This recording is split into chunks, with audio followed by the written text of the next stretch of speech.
6 kesalahan yang gue lakuin di awal karir gue sebagai sutradara. Dan kenapa sekarang gue bersyukur kalau gue pernah salah. Jadi kalau gue ketemu versi gue yang dulu mungkin, ya thank you udah salah. Karena dari situ semua jadi kebentuk. Nah, yang pertama, terlalu idealis. Dulu gue mikir ide gue paling benar, paling works, paling paling efisien, paling bagus.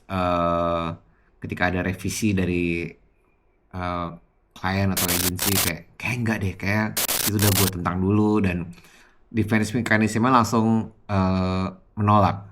Setelah itu baru dipikirin.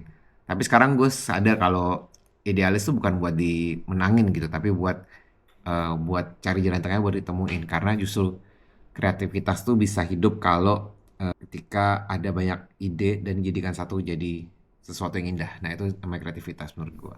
Yang kedua, tutup mata sama budget. Jadi dulu gue mikir kreativitas dulu, budget belakangan. Jadi dulu gue mikir, enggak, kreativitasnya kayak gini, budgetnya harus gimana cara bisa dapat gitu kan. Tutup sebelah mata kali ya. Kemudian ngedahuluin kreativitasnya, yang penting visualnya keren. Sekarang justru gue lihat budget itu bukan sebagai musuh, tapi sebagai partner istilahnya.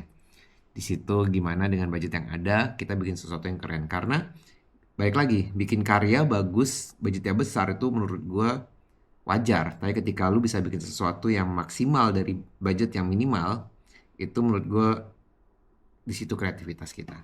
Tiga, eh, tidak berkomunikasi yang baik dengan kru untuk menyampaikan visi gue sebagai sutradara. Jadi dulu gue nanggap pasti semua orang nangkep deh apa di kepala gue. Kayak semua orang pasti ngerti deh apa yang ada di kepala ini. Jadi semua semua kru pasti harusnya ngerti. Itu dulu seperti itu. Sekarang gue sadar tugas sutradara bukan cuma visi ya, tapi gimana yang paling penting adalah menyampaikan visi itu ke semua departemen.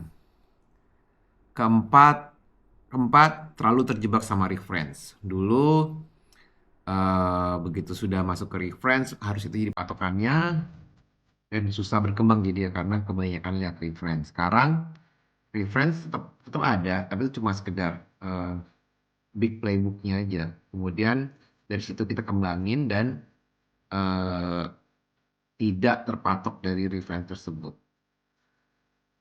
Jadi bisa lebih kaya secara ide dan udah nggak terjebak lagi dalam satu reference. 6, terlalu fokus ke alat, ke gearnya, ke teknisnya, sehingga jadi lupa konsep dari ide originalnya itu kayak gimana.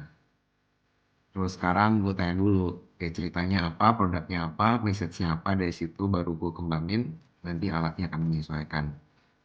Dan yang paling terakhir, keenam adalah, salahnya adalah nggak sharing proses di balik pembuatannya itu.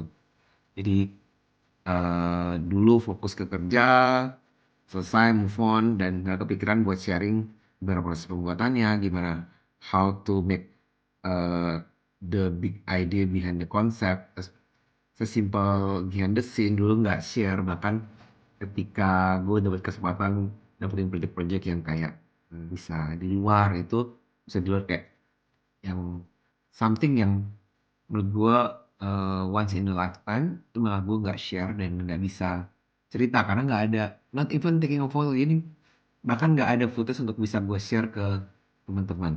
Nah sekarang gue sekarang gue sadar kalau berbagi sharing itu bukan pamer ya, tapi cara kita buat ngebantu orang lain buat proses belajar bersama. ini ini cuma 6 kesalahan dari banyak kesalahan yang pernah gue lakuin, tapi beberapa kesalahan ini bukan bikin gue malu, tapi justru dari situ gue ngerti jadi sutradara itu bukan cuma jadi si paling jago, paling tinggi di set, tapi jadi sutradara itu adalah bagaimana kita bisa berubah melalui proses dalam kita berkarya, dan itu bikin proses buat pendewasaan kita dalam berpikir. Keren banget omongannya. Ini quote aja bagus sih.